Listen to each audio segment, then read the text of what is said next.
These are our current board members here at the African American Health Institute. Mr. Alton Garrett is actually the founding the chairman for the board, and we have Sharon and Decep and Dr. Nolan, and of course I have been the founding president and the chief officer of the African American Health Institute since its inception, which came about from a county-wide strategic planning project that I directed in San Bernardino back in 2003. From 2003 until 2005, we initiated the African American Health Initiative for San Bernardino County. And actually, here is one of our flyers that we have remaining from when we were advertising the initiative.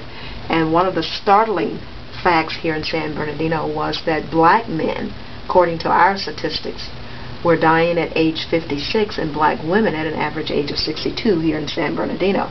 So we sought to understand what was going on here in our county, that we had such early deaths, because 56 is very young for a black male. And the results of our study again indicated that there were complex reasons for that, whether it dealt with perpetual and ongoing stress, dealing with lifestyle issues such as high blood pressure and other chronic conditions, diabetes that's out of control, cancer, HIV and AIDS. We have a very high rate of HIV here in our county, and also infant mortality. So we were seeing across the lifespan, from very young to the older adults, and the in between, the youth, we have a huge issue related to violence.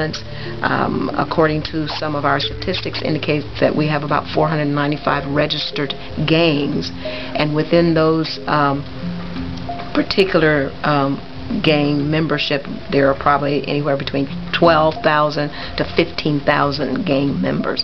So we have a strong gang task force that's been working on these issues for several years, and trying to make a little dent in that and have our youth to be able to graduate from school and have productive and viable lives. This was created by black men in a 10-year-long research project. 10 years? 10 years. We started this at Loma Linda, and we actually talked with men and interviewed men about what items were critical for them and very important for them in making decisions about prostate cancer prevention. And so a part of it was to truly understand the anatomy and physiology of the prostate gland and where it is, what it does, and why the test.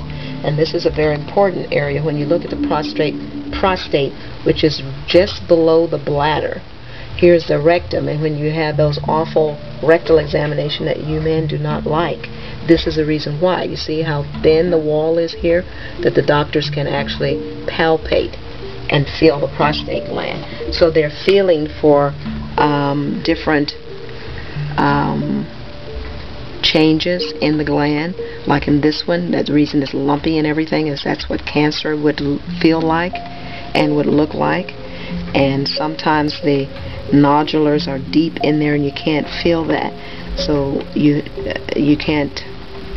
have to examine it and actually palpate, and if you feel right there, you can feel it. But just to look at it, it's the same size as a normal one, but it actually has a very large cancerous growth in it.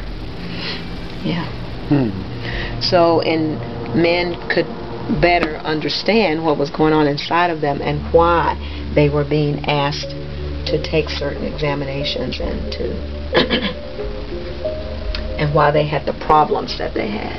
So when you talk about your prostate gland being enlarged, as you can see here, the place where the urine comes out, when it's enlarged, that's going to cut off your urine. That's the why. It's right at the base of your bladder. Wide project where we created this material for the Office of the Patient Advocate for the state of California to help black people get the right type of health care by pointing them to the direction as to where the resources are, and creating material that they could identify with. And so you can see it's colorful, has a kente cloth on it, has a variation of black people there, and so people can identify with this information really well. Same way with the mental health services. This is for general health care. This is for mental health. A lot of times black people are not aware of issues that they may be faced with that indicates that they need assistance from either a psychologist, a social worker, a marriage family therapist, or a psychiatrist. And like when you see the male in the picture, when the male is hurting, the entire family hurts. Where is he hurting? He's hurting in his head. You can see it in his eyes, and you can see that he's having distress. And we did focus groups with this material, and people described for us exactly what they felt the material needs to look like. So they indicated that when the man's head feels like it's exploding or it's coming apart, that he's having problems. He could hear ringing in his ears. These are indications, especially when you have these severe mood swings, or if you have things that are going on in your life and you can't quite put your finger on what the problem is. It may be that you need assistance with mental issues. So we wanted to indicate that there's a lot of trauma that goes on in our lives. We are dealing with intergenerational traumas that stem from just living black in America. And so it's okay, you're not alone, and that's the message that we want to get across, is that you may need to see a doctor. There are times when you may need to see someone, a doctor for an example, after you've had a physical examination, and that there may not be anything physical that can be that you can point to that you're having problems with. It may be emotional or it may be psychological. So there are people that can help you. And also in situations where you want to call somebody, you've got the National Alliance on Mental Illness, NAMI, and the number is 916-567-0163, and this is, they can provide assistance for you.